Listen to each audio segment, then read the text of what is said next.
foodies, welcome to Easy Indian Recipes 1K. நம்ம channel subscribe பண்ணாதா please subscribe பண்ணுங்க. இன்னைக்கு நம்ம ஒரு super tasty and interesting ஈஸியா பண்ணக்கூடிய ஒரு ஹல்வா தான் பார்க்க போறோம். இது வந்து நான் multigrains atta எடுத்துட்டு இருக்கேன். நான் 1 cup அது எடுத்துட்டு இருக்கேன். 1 cup வெல்லம் எடுத்துட்டு இருக்கேன். கொஞ்சமா காஜு கட் பண்ணிட்டு இருக்கேன். நெய் இவ்வளவுதான் இதுக்கு தேவையானது. இது ரொம்ப ஈஸியா நிமிஷமா ஆயிடும். எப்படி பண்ணலாம்ங்கறத பார்க்கலாம். இந்த மாதிரி ஒரு கடாயோ பேனோ நான்ஸ்டிக்கா இருந்தாலும் ஓகே, உங்களுக்கு எது சௌரியமா இருக்குமோ அந்த மாதிரி ஒரு பாத்திரம் எடுத்துக்கோங்க. அதுல ஃபர்ஸ்ட் கொஞ்சமா கீ போட்டுண்டு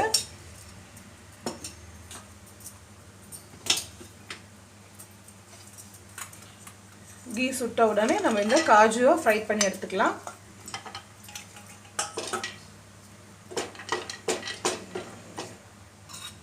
இப்போ இன்னும் ஒரு 2 ஸ்பூன்ஸ் கீ போட்டுக்கலாம்.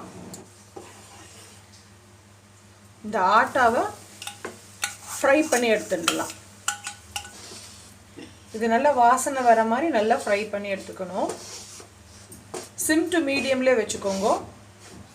இந்த ஆட்டா நல்லா ஃப்ரை ஆயிடுத்து. ஒரு 2 to 3 minutes ஃப்ரை பண்ணி எடுத்துர்க்கேன். இப்போ இந்த வெல்லத்தை நம்ம கரையா எடுத்து வச்சுக்கலாம். அந்த 1 cup வெல்லத்துக்கு ஒரு half cup ஜலம் விட்டு நான் கரைய விட்டுருக்கேன். இப்போ இது நல்லா தளச்சாச்சு and இத நம்ம ஃபில்டர் பண்ணிடலாம். இப்போ இத ஃபில்டர் பண்ணி சேர்த்துக்கலாம். இப்போ இதுல கொஞ்சமா நெய் சேர்த்துக்கலாம். கொதிக்கட்டே கொஞ்சமா இலாய்ச்சி பவுடர் சேர்த்துக்கலாம். இப்போ இது நல்லா கொதிக்க ஆரம்பிச்சாச்சு.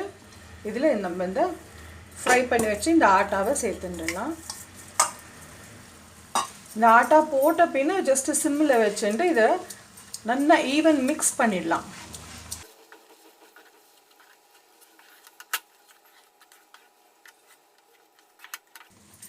இது ஒண்ணா சேர்ந்து வந்துடுது இல்லையா திரண்டு. இந்த மாதிரி ஒரு 5 to 7 minutes நம்ம சிம்லயே வச்சு பண்ணணும். கொஞ்சம் கொஞ்சமா நெய் சேர்த்துக்கலாம்.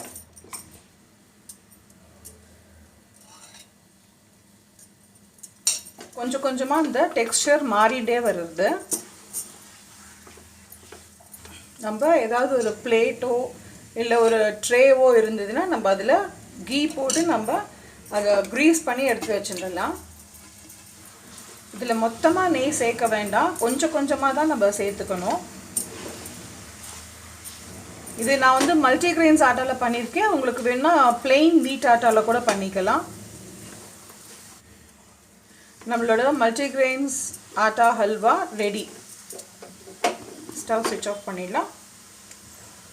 இப்போ நம்ம இந்த கிரீஸ் பண்ண பிளேட் போடுறதுக்கு முன்னாடி நம்ம இந்த காஜு எல்லாம் இத சேர்த்துன்றலாம். இத நல்லா mix பண்ணி எடுத்துடலாம். வேற dry fruits வேணும்னாலும் நீங்க அதையும் சேர்த்து போட்டுக்கலாம்.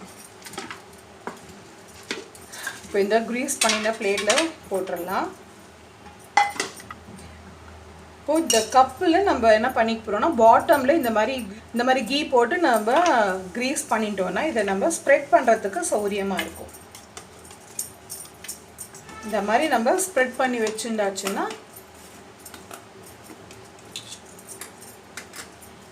நம்மளோட ஹல்வா ரெடி. இப்போ கொஞ்சம் லைட்டா சூடு இருக்கறதே நம்ம இந்த ஸ்லைஸ் பண்ணி வெச்சிட்டோம்னா எடுக்கிறதுக்கு சௌரியமா இருக்கும்.